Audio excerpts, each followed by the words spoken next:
अस्सलाम वालेकुम दोस्तों, ਤੁਸੀਂ ਵੇਖਦੇ ਪਏ ਹੋ ਪਾਕ ਪੱਤਰਕਾਰ ਸਮੁੰਦਰ ਦੋਸਤ ਅਹਿਮਦ ਫਰਾਜ਼। ਦੋਸਤੋ ਸਭ ਤੋਂ ਪਹਿਲੀ ਰਿਕੁਐਸਟ ਹੈ ਪੇਜ ਨੂੰ ਫੋਲੋ ਕਰ ਲਓ ਤਾਂ ਕਿ ਸਾਡੀ ਹਰ ਆਉਣ ਵਾਲੀ ਵੀਡੀਓ ਮੇਰੇ ਬਰਾਬਰ ਵੇਖ ਸਕਣ। किसी मेरे बराबर नशी नस्ल की गाय चाहिए होवे गांव माशाल्लाह ए भी खड़ी गांव वो भी खड़ियां रब्ता करके परचेस कर सकता है। लोकेशन डाकूंगा हयात तहसीलो जिला पाक पतन शरीफ। मोबाइल नंबर है साडा 0300 पूरा 8754 743। व्हाट्सएप नंबर भी यही है जी, लोकल नंबर भी यही है। माशाल्लाह चेक करो पीछे बच्ची ए गाय पहले माशाल्लाह 3 गावां गईयां वीडियो लगी साडा शहर पाक पतन भाई गौर फरीद चिश्ती साहब बहुत अच्छा बराबर है, मेरे ते ट्रस्ट करता है उस तरह माशाल्लाह जानवर जाते हैं।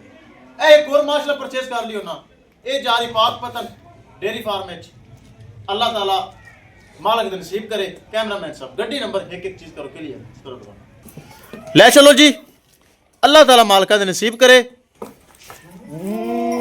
ए जा रही जे ए पीछे वच्छी चेक करो, अल्लाह ताला भाई गौर फरीद नसीब करे।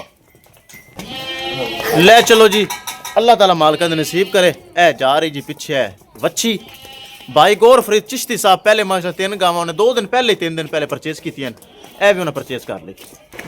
ए चेक करो माशाल्लाह पीछे वच्छी चंगी प्यार मुहब्बत करके भाई नु दे छड्डी है।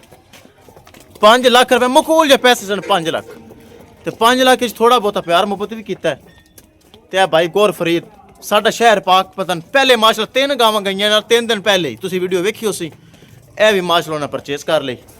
ए जा रही जी, अल्लाह ताला भाई गौर फरीद नसीब करे। किसे मेरे बराबर नूं मजीद जानवर चाहिए होवे राबता कर सकता है। राबता नंबर 0300 पूरा 8754 743। व्हाट्सएप नंबर भी यही है जी, लोकल नंबर भी यही है। लो जी ए जा रही ने चेक कर लो भी बच्चे लोड कर लो जी, गड्डी लग चुकी लो जी लोड हो रही जी चेक कर लो। किसी मेरे भरा नू वीर नू मजीद अच्छी नस्ल का जानवर चाहिए होवे राबता करके परचेस कर सकता है। लो जी महफूज रहे लोड हो गई। इंशाल्लाह दोस्तों मिलांगे एक नई वीडियो के नाल। अपने फराज दोस्त दी इजाजत, अल्लाह निगहबान।